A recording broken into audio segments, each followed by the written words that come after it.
আকাশবাণী খবর পড়ছি দেবব্রত মণ্ডল। প্রথমে বিশেষ খবর। প্রধানমন্ত্রী নরেন্দ্র মোদী বলেছেন, আদিবাসী সমাজ কোনো ভোট ব্যাংক নয়, তারা দেশের গর্ব এবং উজ্জ্বল ভবিষ্যতের গ্যারান্টি। প্রধানমন্ত্রী আগামীকাল রোজগার মেলায় ভিডিও কনফারেন্সিং এর মাধ্যমে 1 লক্ষের বেশি নিয়োগ প্রার্থীর হাতে নিয়োগপত্র তুলে দেবেন। কৃষকদের প্রস্তাবিত দিল্লি চলো মিছিলের আগে রাজধানী সংলগ্ন বিভিন্ন সীমানায় নিরাপত্তা ব্যবস্থা আঁটোসাঁটো করা হয়েছে, জারি হয়েছে 144 ধারা। নির্বাচনী ফল ঘোষণার বিলম্বের কারণে পাকিস্তানের রাজনৈতিক পরিস্থিতি জটিল হয়ে উঠেছে। প্রাক্তন প্রধানমন্ত্রী ইমরান খানের তেহরিক ইনসাফ সহ বিভিন্ন রাজনৈতিক দল দেশজুড়ে প্রতিবাদ আন্দোলনের ডাক দিয়েছে। দক্ষিণ আফ্রিকার বেনৌনিতে অনূর্ধ্ব-19 বিশ্বকাপ ক্রিকেটের ফাইনালে অস্ট্রেলিয়া ভারতের সামনে জয়ের জন্য 254 রানের লক্ষ্যমাত্রা রেখেছে।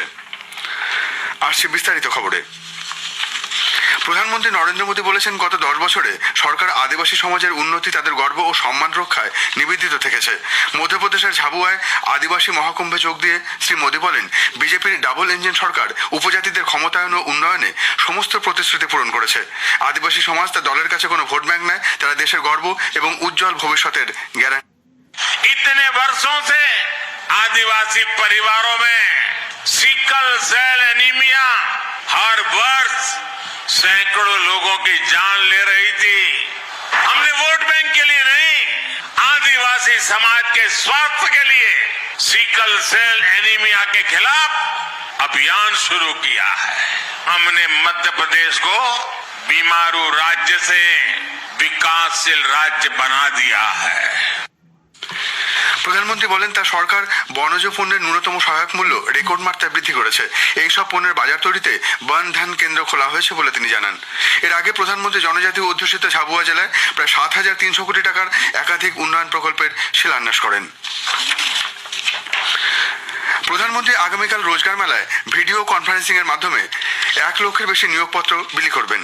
একই সাথে তিনি নতুন দিল্লিতে কর্মযোগী ভবন কমপ্লেক্সের প্রথম পর্যায়ের ভিত্তিপ্রস্তর স্থাপন করবেন।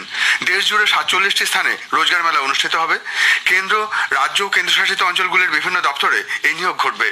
রোজগার মেলার মাধ্যমে নিয়োগের ফলে দেশের যুব সম্প্রদায়ের ক্ষমতায়নের পাশাপাশি দেশের উন্নয়নে তাদের সরাসরি সংযোগ সুনিশ্চিত করবে। কৃষকদের প্রস্তাবিত দিল্লি চলো মিছিলের আগে রাজধানী সংলগ্ন বিভিন্ন সীমানায় নিরাপত্তা ব্যবস্থা আঁটোসাঁটো করা হয়েছে। আজ সকাল থেকে নিরাপত্তা বাড়ানো হয়েছে সিংঘু, শম্ভু, টিকরি ও গাজীপুর সীমান্তে। আমলার ডিসিপি অর্শদীপ সিং বলেছেন, কৃষকদের আন্দোলনের জন্য শম্ভু সীমানা সিল করা দেওয়া হয়েছে। যেহেতু কৃষকদের কাছে কোনো অনুমতি নেই, তাই আগে না যাওয়ার জন্য অনুরোধ করা হবে।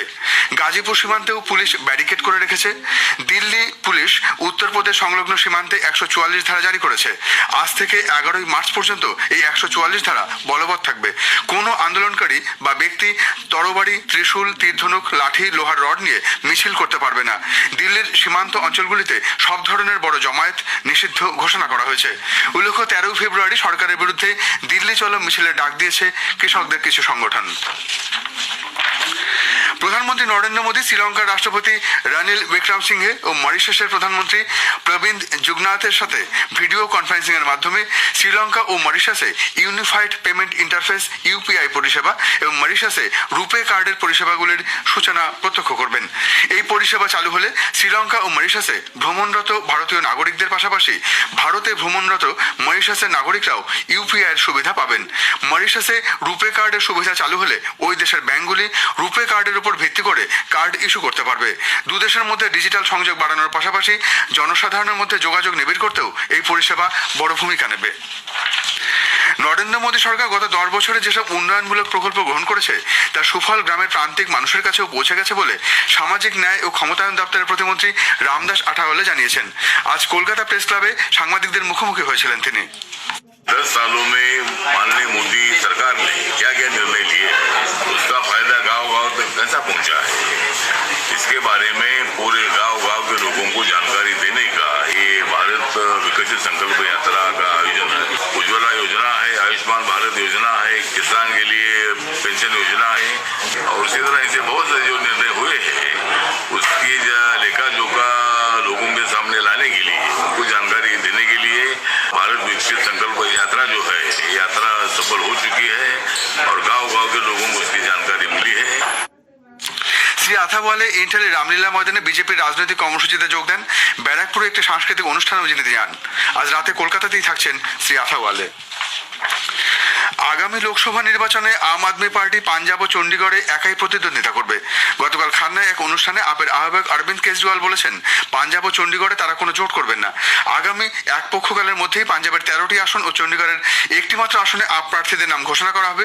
উল্লেখ্য, এর আগে তৃণমূল নেত্রী মমতা ব্যানার্জিও পশ্চিমবঙ্গে এককভাবে নির্বাচনে লড়ার কথা ঘোষণা করেছিলেন। স্বরাষ্ট্র মন্ত্রক হিন্দি ও ইংরেজি ছাড়াও 13টি আঞ্চলিক ভাষায় কেন্দ্রীয় সশস্ত্র পুলিশ বাহিনীতে কনস্টেবল নিয়োগের পরীক্ষা নেবে। মন্ত্রক সূত্রে জানানো হয়েছে, দেশ জুড়ে 128টি শহরে প্রায় 48 লক্ষ পরীক্ষার্থী এতে অংশ নেবে। পরীক্ষা চলতি মাসের 20 তারিখে শুরু হবে, চলবে 7 মার্চ পর্যন্ত। আঞ্চলিক ভাষাগুলিকে উৎসাহ দিতে এবং কেন্দ্রীয় সশস্ত্র পুলিশ বাহিনীতে স্থানীয় যুবকদের অংশগ্রহণ সুনিশ্চিত করতেই এর সিদ্ধান্ত। খবর শুনছেন আকাশবাণী থেকে। বিহারে নীতিশ কুমার নেতৃত্বাধীন এনডিএ জোট আগামীকাল বাজেট অধিবেশনের প্রথম দিনে বিধানসভায় আস্থা ভোটের সম্মুখীন হতে চলেছে।